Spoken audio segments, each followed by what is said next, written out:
lorsque nous sommes malheureux, nous souffrons le plus parce que nous regardons et non ce que nous voyons.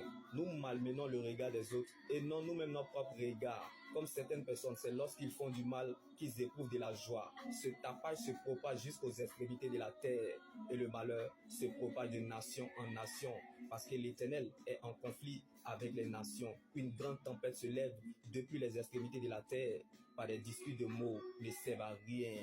C'est à la ruine de ceux qui écoutent, alors que personne ne vous trompe avec des paroles sans fondement, car personne ne peut poser un autre fondement que celui qui a été posé, à savoir Jésus n'est pas la Bible, mais la parole de Dieu. Alors, ayons toujours les regards sur ce que Dieu veut pour nous, tout en considérant toujours en priorité la façon dont Dieu nous connaît et ce que le ciel attend de nous. Mettons les caméras sur Jésus en évitant des bavadages profanes, c'est-à-dire des spéculations folles et stupides, sachant qu'elles font naître du désordre, des querelles ou des conflits. Mais la sagesse, c'est aussi comprendre ce qui ne mérite pas notre réaction, car l'action de Dieu sera votre réaction. Le silence de Dieu attire le silence de l'homme, car les grands combats se gagnent dans le secret. Donc ce que Dieu fait pour nous dans le secret est plus grand que ce que nous regardons ou traversons. Donc il est moins grave de perdre que de se perdre. Vaut mieux garder sa paix intérieure que de chercher sa raison. Donc, prends garde à la parole, car Dieu ne se trouve pas à la parole, mais plutôt dans sa parole. Donc, l'Éternel ne garde pas pour toujours sa colère, mais c'est nos erreurs, défauts et faiblesses, bien-aimés, qui ont déréglé cet ordre. Oui, laisse-moi te choquer en ce jour. Ce sont nos péchés, bien-aimés, qui nous privent de ses biens. Dieu accorde, mais c'est notre désobéissance qui tue la gloire.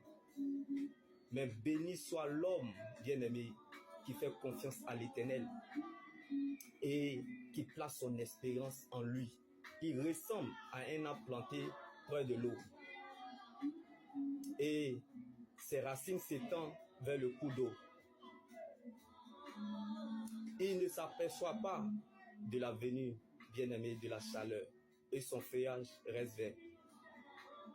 Lors d'une année, bien-aimé, de sécheresse, il ne redoute rien et ne cesse pas de porter du fruit. Il y a des gens que Dieu ne laissera jamais seuls, quel que soit le chemin qu'ils passeront. Donc, rien n'est trop difficile pour toi. Heureux donc celui qui cherche la présence de Dieu malgré les difficultés. Car Jésus n'abandonne jamais ceux qui le cherchent. Et Dieu ne permettra jamais que ses saints connaissent la décomposition. Car les solides fondations posées par Dieu subsistent et demeurent éternellement. Il n'a jamais perdu un combat là où son nom a été mis en cause. Le Dieu que nous servons n'est pas un généraliste, mais un spécialiste dans le domaine. Car lorsqu'il révèle un fait, il va jusqu'au bout de sa délivrance complète. Donc il compte sur lui-même pour t'accompagner.